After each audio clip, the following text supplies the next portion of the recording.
Dzina la Atate ndi la Mwana ndi la Mzimu Woyera. Amen. Ambuye bwerani mudzandithandize. Ulemu ukhale kwa Atate ndi kwa Mwana ndi kwa Mzimu Woyera, monga panali poyamba, tsopano ndi masiku onse, ndi pa nthawi zosatha. Amen.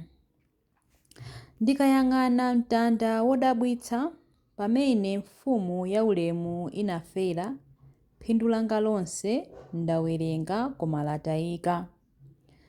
Ndikhuthula mnyozo ndi kunyada kwanga konse. Ambuye, letsani kunyada kwanga. Ndipulumutseni mu imfa ya Khristu Mulungu Mwana. Zosangalatsa zomwe zimandikondweretsa koposa ndizipereka nsembe ku magazi ake. Onani kuchokera ku mutu wake, mapazi ake komanso manja ake. Chisoni ndi chikondi zikuyenderera m'munsi mosakanikirana. Chikondi chimenechi ndi chisoni kodi zinakumanapo, kapena minga kupanga nsangamutu yopambana chonchi?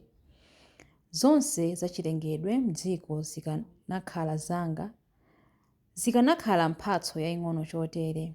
Chikondi chodabwitsa, umulungu wodabwitsa, mzimu wanga, moyo wanga, komanso ine ndense ndizisowa.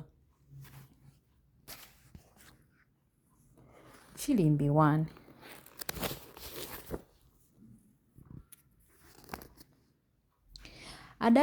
Adalibe kukongola kapena ulemerero. Adalibiretu ndi chikoka chomwe chokoka maso anthu. Mtima wanga wadzaza ndi nkhani yokoma, ndikuyimbira mfumu nyimbo yangayi. Lilime langa lili ngati cholembera chakatswiri wodziwa kulemba bwino. Inu ndinu wokongola kwambiri kuposa anzanu ena onse.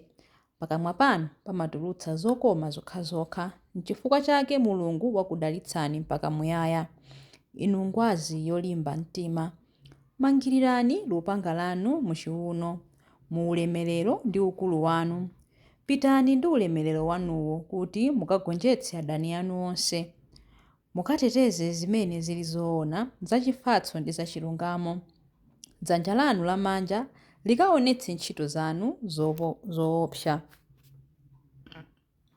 Mivi yanu ndi yakuthwa, imalasa mtima ya adani. Mitundu ina ya anthu imagwa pansi pamaso panu. Mpando wanu waufumu, inu Mulungu, ndi wamuyaya. Mumaweruza molungama mu ufumu wanu. Mumakonda chilungamo ndipo mumadana ndi zoyipa. N'chifukwa chake Mulungu, Mulungu wanu wakusankhani, wakudzozani ndi kukusangalatsani kupambana anzanu ena onse. Zovala zanu zonunkhira mure, aloe ndi kasiya. Nyumba zanu zachifumu zomangidwa ndi mnyanga. M'menemu zoyimbira za nsambo zimakusangalatsani. Ana akazi amafumu ali m'gulu la mbumba zanu zolemekezeka. Kudzanja lanu lamanja kwayima mfumukazi yovala zovala zagolide wa ku Ofiri. Ulemu ukhale kwa Atate ndi kwa Mwana ndi kwa Mzimu Woyera, monga panali poyamba, tsopano ndi masiku onse, ndi pa nthawi zosatha. Amen. Adalibe kukongola kapena ulemerero. Adalibiretu ndi chikoka chomwe chokoka maso anthu. Chilimbi 2. Ndidzampasa anthu ambiri kuti akhale ake, poti adadzipereka yekha ku imfa. Tsono mvera kuno, mkwati wa mkaziwe. Imva mawu anga ndipo waganizire bwino. Iwala abale ako ndiponso nyumba ya bambo ako. Mfumu idzakukonda chifukwa cha kukongola kwako. Umuweramire popeza kuti ndiye mbuye yako. Anthu a ku Tiro adzakukopa ndi mphatso. Olemera kwambiri adzakunyengerera ndi chuma chawo cha mitundumitundu. Mwana wamkazi wa mfumu ali mchipinda mwake wadzikongoletsa kwambiri. Wavala zovala zoluka ndi thonje la golide. Akupita naye kwa mfumu atavala zovala za maluwa, pamodzi ndi anamwali anzake omuperekeza. Akuwaperekeza ndi chimwemwe ndi chisangalalo pokalowa mnyumba ya mfumu. Inutu zidzukulu zanu zidzalowa m'malo mwa makolo anu. Mudzawasandutsa mafumu pa dziko lonse lapansi. Ndidzamveketsa mbiri ku mibado yonse. N'chifukwa chake mitundu ya anthu idzakutamandani mpaka muyaya. Ulemu ukhale kwa Atate ndi kwa Mwana ndi kwa Mzimu Woyera, monga panali poyamba, tsopano ndi masiku onse, ndi pa nthawi zosatha. Amen. Ndidzampatsa anthu ambiri kuti akhale ake, poti adadzipereka yekha ku imfa. Chilimbi 3.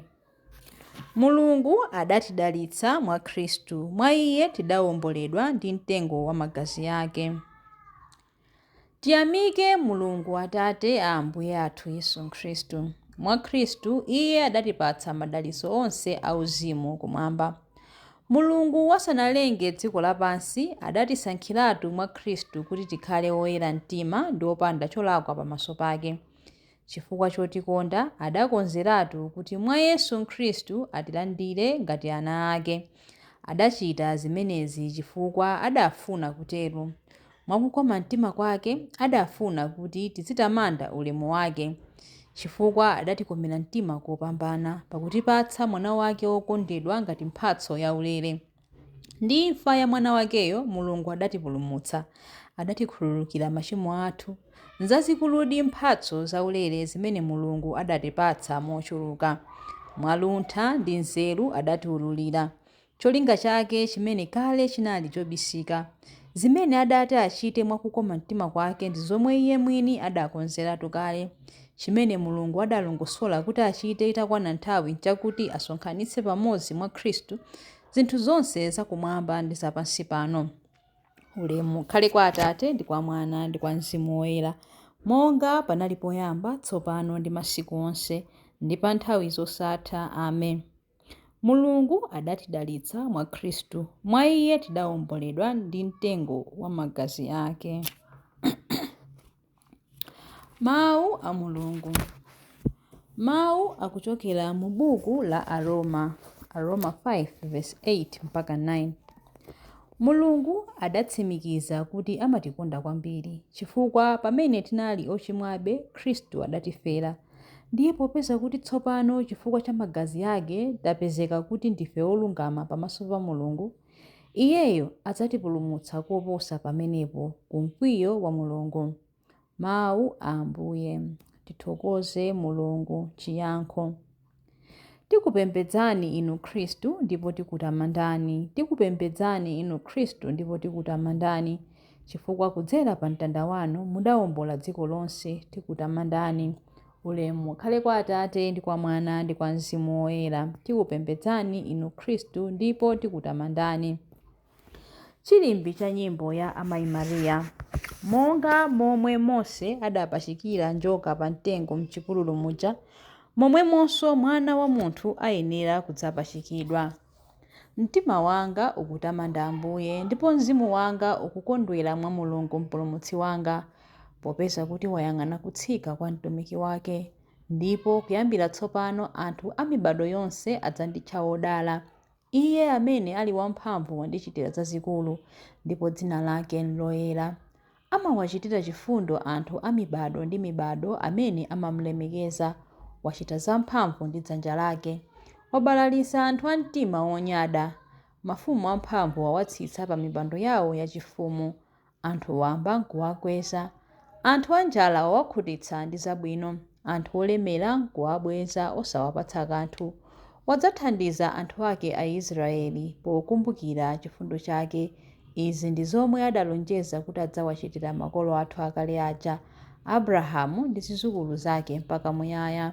Ulemu ukhale kwa Atate ndi kwa Mwana ndi kwa Mzimu Woyera, monga panali poyamba, tsopano ndi masiku onse, ndi pa nthawi zosatha. Amen. Monga momwe Mose adapachikira njoka pa mtengo m'chipululu muja, momwemonso Mwana wa Munthu ayenera kudzapachikidwa. Mapemphero. Mpulumutsi wa dziko lapansi, pakufa mudagonjetsa imfa, ndipo pakuuka mudabwezeretsa moyo. Modzichepetsa tiyeni timpemphe. Dalisani anthu anu owomboledwa ndi magazi anu. Mumbuli wa dziko lonse, tipatseni gawo lalikulu la masautso anu, kudzera mkulapa kotheratu, kuti pakutero tithe kugawana ulemerero wa kuuka kwanu. Dalitsani anthu anu owomboledwa ndi magazi anu. amayi anu wotonthoza onse ovutika athe kutiteteza, tithe kuthokoza ena amene inu tithe kutonthoza ena amene inu tithe kutonthoza ena pamene inu mukutonthoza ife. Dalitsani anthu anu owomboledwa ndi magazi anu, anthu okhulupirira inu amene akuvutika, lolani kuti agawane nanu mazunzo anu, ndipo mphamvu yanu yachipulumutso iwoneke m'moyo wawo. Dalitsani anthu anu owomboledwa ndi magazi anu, munadzichepetsa kotheratu pakukhala womvera mpaka imfa yake yapamtanda. Apatseni onse amene amakutumikirani mphatso zakumvera komanso moyo wakudekha. Dalitsani anthu anu owomboledwa ndi magazi anu. Sandutsani matupi athu akufa kuti akhale monga thupi lanu mu ulemerero, ndipo pamapeto pake tibweretseni ife ku chimvano chawo. Dalitsani anthu anu owomboledwa ndi magazi anu.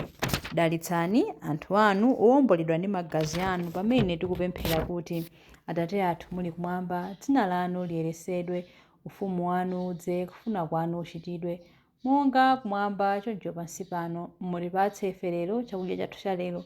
Mutikhululukire ife zochimwa zathu monga ifenso takhululukira adani athu. Musatisiye ife m'chinyengo, koma mutipulumutse ife kwa zoyipa. Amen. Tipemphere. Mulungu wamphamvu zonse, kudzera m'mazunzo ndi imfa ya mwana wanu, tilimbitseni ndi kutiteteza ku zofowoka zathu. Ndikupempha izi kudzera mwa Ambuye athu Yesu Khristu mwana wanu, amene ali ndi moyo ndi ufumu limodzi nanu ndi Mzimu Woyera, Mulungu pa nthawi zosatha. Amen. Ambuye atidalitse, atiteteze ife ku zoyipa zonse ndi kutifikitsa ku moyo osatha. Amen. Dzina la Atate ndi la Mwana ndi la Mzimu Woyera. Amen.